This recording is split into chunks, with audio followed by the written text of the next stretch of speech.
Patuloy na tumataas ang bilang ng mga nasawi at nasugatan sa stampede sa taunang pilgrimage sa Saudi Arabia. Ito ang balita ni Manilyn Salapara.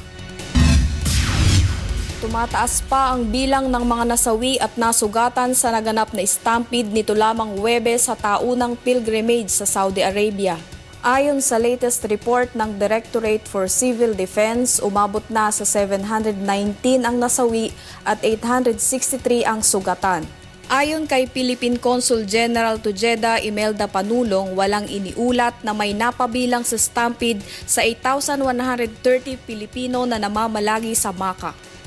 Sa ngayon, ang pinakahuling balita na natanggap natin, Eugene, ay yung mahigit sa 8,000, no? Yung 8,130 na Filipino pilgrims na galing sa ating bansa ay maayos ang lagay nila sa ngayon according to the NCMF medical team.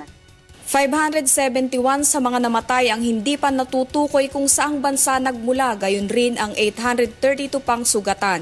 Base sa report ni Major General Al-Turki, naganap ang trahedya sa makipot na daanan sa Mina patungong Al-Jamarat Bridge. Sinasabi rin na ang dami ng tao na umabot sa mahigit na 1,000,000 ang mainit na temperatura at matinding pagod ang naging dahilan sa mabagal na paglabas ng mga tao sa Al-Jamarat.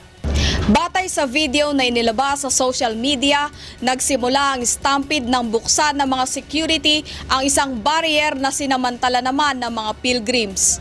Mula rito sa Riyadh, Saudi Arabia, Manilyn Salapare, UNTV News Worldwide.